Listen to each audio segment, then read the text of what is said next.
Hi అండి అందరికీ. ఇంట్లో పూజ అయిపోయింది కదా, అమ్మ దగ్గరికి అయితే వచ్చిన్నాను. మీకు ఒకసారి అమ్మని చూపిస్తామని చిన్న స్టార్ట్ అనమాట. చూడండి అమ్మ ఎలా ఉందో. ఈరోజు ఏదో ఒక గుడికి వెళ్ళాలి కదా ఫ్రెండ్స్, ఈ దసరా నవరాత్రుల్లో. కానీ నేను ఏ గుడికి వెళ్ళలేకపోతున్నాను. ఆడైనా అమ్మాయిను ఏమైనా అమ్మాయి, అందుకే ఈ గుడికి రోజు వచ్చి నాకు ఇంట్లో పూజ అయిపోతానే ఈ గుడికి వచ్చి నేను ఇంట్లో ఏ ప్రసాదం చేసినాను ఆ ప్రసాదం తీసుకొచ్చి అమ్మకు పెట్టి, ఇప్పుడే కాదు ఫ్రెండ్స్, దేవుళ్ళకు ఇంట్లో రోజు చేసుకునేది అయితే అమ్మకు తెచ్చిపెట్టము.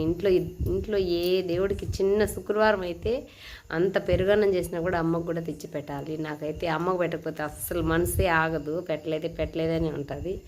అందుకని రోజు నేను చేసిన నైవేద్యం తెచ్చి మా అమ్మకు కూడా కొంచెం పెట్టి దండం పెట్టుకొని కాసేపు కూర్చొని అమ్మని చూసి పోతా ఫ్రెండ్స్. ఇది మీకు కూడా చూపిస్తాను, చూడండి అమ్మవారు ఎలా ఉందో. చూడండి ఫ్రెండ్స్, మా అమ్మని చూడండి, మీరు కూడా దండం పెట్టుకోండి. నేను ఇంట్లో ఈరోజు కట్టుపొంగ అదే బెల్లం పాయసం చేసిన కదా, పాయసము అంటిపండు అన్నీ అమ్మకు తెచ్చి వడపప్పు అన్నీ పెట్టేసి చూసినారు కదా. అమ్మ అయితే ఎప్పుడు నిండుగా ఉంటుంది. అందుకే రోజు నేను మా అమ్మ గుడికి అయితే ప్రతిరోజు వస్తా ఫ్రెండ్స్. వచ్చి దండం పెట్టుకొని పోతాను, సాయంకాలమే వస్తాను. పొద్దున్నైతే ఇంట్లో పని ఉంటుంది, పూజ చేసుకుని అదరా వదరా అని. చూసినారు కదా, నాకు వీడికి వచ్చి దండం పెట్టుకోపోతే మనశాంతిగా ప్రశాంతంగా ఉంటుంది. ఓకేనా, బాయ్. మరి మీరు కూడా దండం పెట్టుకోండి మా అమ్మవారికి, మీ కోరికలు ఏమైనా కూడా నెరవేరుతాయి. శ్రీమాద్రయ నమః.